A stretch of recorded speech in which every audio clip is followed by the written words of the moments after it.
Hi viewers, அனைவருக்கும் கார்த்திகை தீபம் நல்வாழ்த்துக்கள். இப்போ தான் நாங்கள் விளக்கெலாம் ரெடி பண்ணிகிட்ருக்கிறேன். இன்றைக்கி கார்த்திகை தீபம் பூஜை ரூமில் நடுவீட்டில் 5 தீபம் ஏற்றுங்க. அதுக்கப்புறம் வெத்தலை தீபம் ஏற்றுங்க. இருக்கிறவங்க போடுங்க, இல்லைன்னா 6 வெத்தலை வச்சு அகல் விளக்கு, மண் அகல் விளக்கில் போடுங்க, நெய் தீபம் போடுங்க.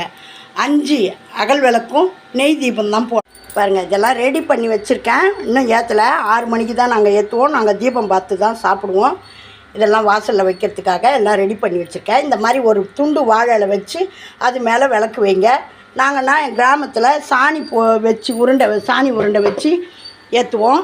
பாருங்க, வெத்தலை தீபம் ரெடி பண்ணி வச்சுருக்கேன். இந்த மாதிரி விளக்கு இருக்கிறவங்க போடுங்க, இல்லைன்னா அதை பாருங்கள், இது காலையில் பரணி தீபம் ஏற்றினேன். இந்த மாதிரி மண் அகலே வச்சு கூட வெத்தலை தீபம் போடலாம். உங்களுடைய எண்ணமெல்லாம் நிறைவேறணும்னு முருகப்பெருமானுக்கும் சிவபெருமானுக்கு 5 பஞ்ச தீபங்கள் போடணும். நெய் இருக்கிறவங்க நெய்யில் போடுங்க, இல்லைன்னா பரவாயில்ல, இழுப்பை எண்ணெய் வாங்கி போடுங்க. இழுப்பை எண்ணெயும் நெய்க்கு ஒப்பானது, அதையும் போடலாம். போட்டு வழிபாடு பண்ணுங்கள். வாசல் தோறும் விளக்கு வைங்க. வீடு எல்லாம் எல்லா இடத்துலையும் விளக்கு வைங்க. எல்லா இடத்தையும் விளக்கு வச்சு பூஜை ரூமில் 5 நெய் தீபம் ஏற்றுங்க. 5, அதாவது மண் அகலில் ஏற்றுங்க. முருகருக்கு வெத்தலை தீபம் போடுங்க. என்ன வேண்டுதலோ அதை வேண்டிக்கின்னு போடுங்க. மண் அகலும் கார்த்திகை தீபத்தை சிறப்பாக கொண்டாடுங்க. விளக்கு ஏற்றி வைக்கிறது மேலே கவனம் இருக்கட்டும். குழந்தைங்க போய் வேடு பண்ணிக்காமல் பார்த்துக்குங்க. அனைவருக்கும் கார்த்திகை தீப நல்வாழ்த்துக்கள்.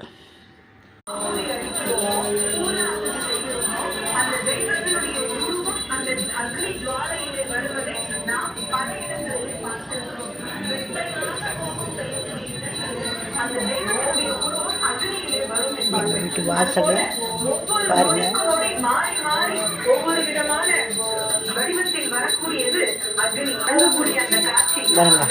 ஹாலில் பெட்ரூமில் அண்ணாமலைக்கு அரோகரா, உண்ணாமலை சமேத அண்ணாமலையாருக்கு அரோகரா.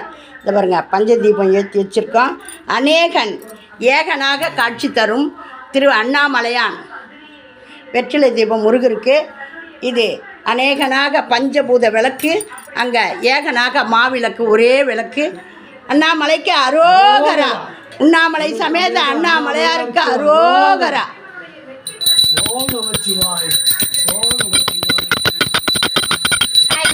லைக் பண்ணுங்கள், ஷேர் பண்ணுங்கள், சப்ஸ்கிரைப் பண்ணுங்கள், ஆல் பெல் பட்டனை கிளிக் பண்ணுங்கள். ஸ்கிப் பண்ணாமல் பாருங்கள்.